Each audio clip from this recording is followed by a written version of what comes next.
سب سے پہلے تو یہ بتائیے کہ واٹ ڈو یو ہیو، آپ کے پاس اپڈیٹس کیا ہیں؟ جو تھوڑی بہت اپڈیٹس یہاں پاکستان تک پہنچی تھیں ہم نے تو ناظرین کو بتا دی، لیکن بیکاز آپ نے ان چیزوں کو براہ راست کور کیا ہے، کیا فیلنگ رہی، کیا سینٹیمنٹ تھا، اور کس طریقے سے آپ دیکھ رہے تھے اس چیز کو انفولڈ ہوتے ہوئے؟ بہت بہت شکریہ شفا. لیٹسٹ اپڈیٹ یہ ہے کہ آج جو نیگوسیشنز کا سلسلہ شروع ہوا تھا، لفظ میں یہاں پہ تھا اس لیے میں کہتا ہوں کہ پاکستان اور طالبان کے جو وفود تھے وہ آمنے سامنے بالکل بہت ہی چھوٹے وقت کے لیے آمنے سامنے آئے. اس وقت جب میں آپ سے بات کر رہا ہوں تو تقریباً 7.5 گھنٹے سے زائد کا وقت ہو چکا ہے، اور افغان طالبان کے ساتھ اس وقت قطری اور ترکی کے میڈیٹرز بات کر رہے ہیں.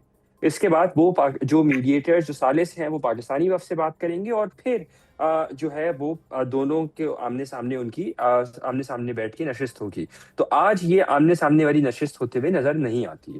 پہلی بات. دوسری بات یہ کہ 96 گھنٹے 4 دن میں ہوتے ہیں. 96 گھنٹے کے اندر ہم نے دیکھا کہ 50 گھنٹے جو ہے وہ نیگوسیشن چلے. پہلے دن 19 گھنٹے چلے، دوسرے کے دن 13 گھنٹے چلے، تیسرے دن 18 گھنٹے چلے، چوتھے دن 12 گھنٹے چلے. تو یہ پورا 50 گھنٹے کا جو ہے وہ آپ کو ملتا ہے، پیریڈ ملتا ہے، ٹائم پیریڈ بنتا ہے. اور پاکستان کی جانب سے ایک ہی کور ڈیمانڈ رکھی گئی. وہ کور ڈیمانڈ کیا تھی؟ وہ کور ڈیمانڈ یہ تھی کہ افغانستان تحریک طالبان دہشت گردوں کے خلاف کارروائی کرے، اور بلوچ دہشت گرد گروہ جو ہیں جو ان کی سرزمین سے آپریٹ کرتے ہیں ان کے خلاف کارروائی کرے.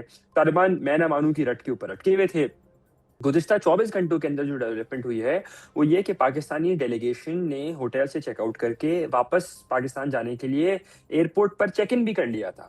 تو پھر اچھا، بتایا جا رہا ہے کہ جو ثالثین ہیں ان کو طالبان کی جانب سے ریچ آؤٹ کیا گیا، اور ان کو کہا گیا کہ وہ اپنا سٹانس ری وزٹ کرنے کو تیار ہیں. آپ پاکستان کو بھی کہیں کہ وہ واپس نہ جائے، پاکستانی وفد کو بھی کہیں کہ وہ واپس نہ جائے، جس کی وجہ سے پاکستانی وفد نے ایئرپورٹ سے پھر ان کی واپسی ہوئی.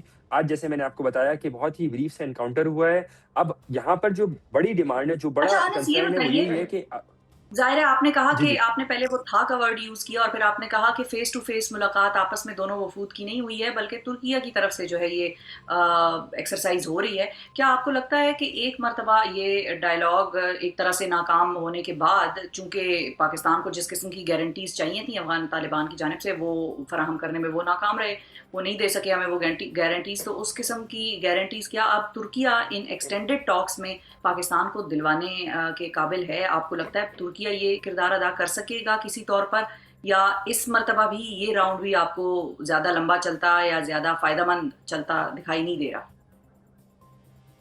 دیکھیں، یہ ٹاکس تو بظاہر تو نظر آتا ہے کہ یہ 1 یا 2 دن کی یا آج یا کل کی بات نہیں ہے. میرے خیال سے 2 سے 3 دن اس بات چیت کے سلسلہ، جو نیا بات چیت کا سلسلہ شروع ہوا ہے اس میں بھی لگے گا. ترکی اور قطر دونوں کا ایک لیوریج ہے. میرے خیال سے ترکی اور قطر سے زیادہ جو پاکستان کی جانب سے جو بیانات دیے گئے، جو سخت بیانات دیے گئے، اور اس کے بعد پاکستان کی جو دہشت گردوں، جو پاکستان کے اندر دہشت گردوں کا جو حملہ ہوا، اور اس کے جواب میں افغانان کا جو ایک انہیرنٹ فیئر تھا، جسے کہتے ہیں خوف تھا کہ ایسا نہ ہو کہ پاکستان ایک بار پھر پریسیشن سٹرائک کرے، اور افغانستان کے پاس وہ کیپیبلٹی نہیں ہے، کیپیسٹی نہیں ہے کہ پاکستان کی انٹیلیجنس کو اور انٹیلیجنس بیس سٹرائکس کو چیلنج کر سکے. تو اس خوف سے میری انڈرسٹینڈنگ یہ ہے کہ انہوں نے ترکش سائٹ کو اور قطری سائٹ کو ریچ آؤٹ کیا، دونوں ثالثین کو ریچ آؤٹ کیا. صرف ایک ثالث کو ریچ آؤٹ نہیں کیا، دونوں ثالث کو ریچ آؤٹ کیا، اور کہا کہ اپنی مشروط یا اپنی پارشل آمدگی جو ہے، آمادگی ظاہر کی کہ وہ اپنے اسٹانس کو ریویو اور ری وزٹ کرنے کو تیار ہیں اگر پاکستانی ڈیلیگیشن استنبول میں ہی رک جاتا ہے. شبہ. ٹھیک ہے، ٹھیک ہے، بالکل صحیح ہے. بہت شکریہ ادا کریں گے. انس ملک ناظرین ہمارے ساتھ موجود تھے اور اپڈیٹ ساتھ شیئر کر رہے تھے. اپنے دوسرے پینلسٹ کی طرف میں جانا چاہوں گی. جوہر صاحب، اگر آپ سے میں آغاز کر سکوں، اب ترکیہ کی جو درخواست ہے اس پر پاکستان نے افغان طالبان کی جو قیادت ہے اس کے ساتھ مذاکرات دوبارہ شروع کرنے پر آمادگی ظاہر کر دی ہے. جیسا کہ آپ نے انس کو سنا، انہوں نے کہا کہ ان پرسن تو ابھی تک ہمارے وفود کی ملاقات نہیں ہوئی ہے. ترکیہ کا بیسیکلی یہ کردار اس وقت ہمیں دیکھنے کو مل رہا ہے. آپ کو اب یہ ایکسٹینڈڈ ٹاکس کا کیا نتیجہ نکلتا نظر آ رہا ہے، اور کون سی ایسی چیز ہے جو آپ کو لگتا ہے کہ ہمیں کرنی چاہیے تاکہ ہم اس ایکسرسائز کو فیل ہونے سے بچا سکیں؟ دیکھیے، پاکستان کا تو سٹانس بالکل جو ہے نا ایک اصولی موقف ہے، اور وہ پاکستان نے بالکل ظاہر ہے اس سے تو صریحاً پاکستان نہیں ہٹ سکتا. کیونکہ اگر یہ مذاکرات جو ہیں اس میں جو سب سے مین چیز ہے وہ یہی ہے کہ وہ جو ایکشنز